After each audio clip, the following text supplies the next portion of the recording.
बाद में पछताने से क्या फ़ायदा। एक परिवार था जिनके पास बहुत बीघा ज़मीन थी। घर में 4 लड़के थे।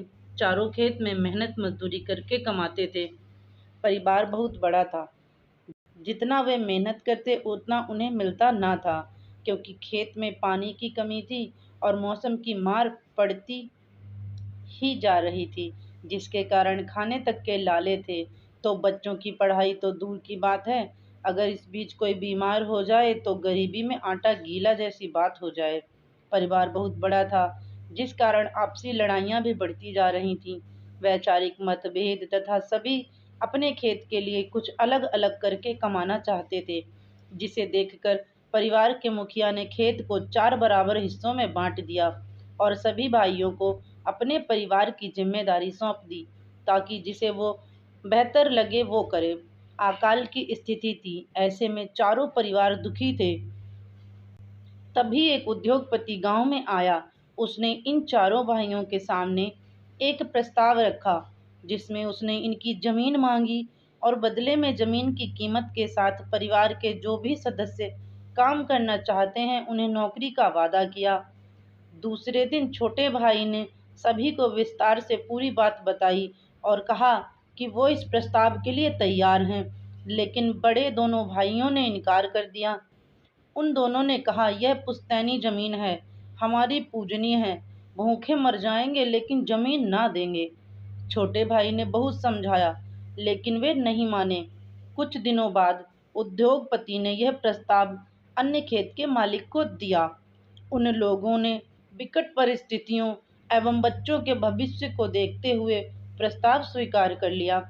कुछ समय बाद उस जमीन पर एक उद्योग बना, जहां कई ग्रामवासियों को नौकरी मिली। साथ ही उस जमीन मालिक को जमीन की कीमत और उसके बच्चों को नौकरी भी मिली, जिससे उन लोगों ने अपना अन्य कारोबार भी शुरू किया और दूसरे शहरों में जमीन भी खरीदी और उनका जीवन सुधर गया।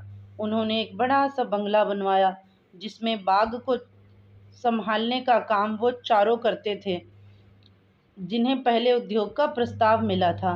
एक दिन वो उद्योगपति उस घर में आया और उसने इन चारों को देखकर पहचान लिया और पूछा, कैसा चल रहा है।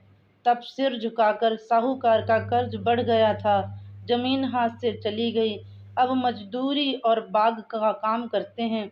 उद्योगपति ने कहा, अगर आप मान लेते तो यह दशा ना होती। उस पर छोटे भाई ने करुण स्वर में कहा, अब पछताए होत क्या, जब चिड़िया चुग गई खेत।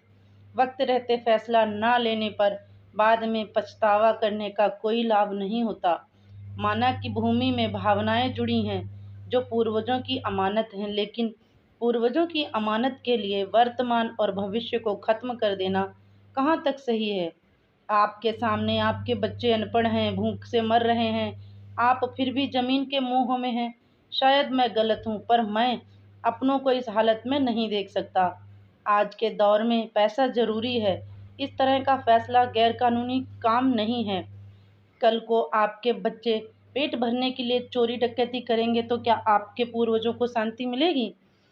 तो फ्रेंड्स, आपको ये कहानी कैसी लगी ज़रूर कमेंट करके बताएं। चैनल पर नए हैं तो सब्सक्राइब करें। बहुत बहुत धन्यवाद वीडियो देखने के लिए।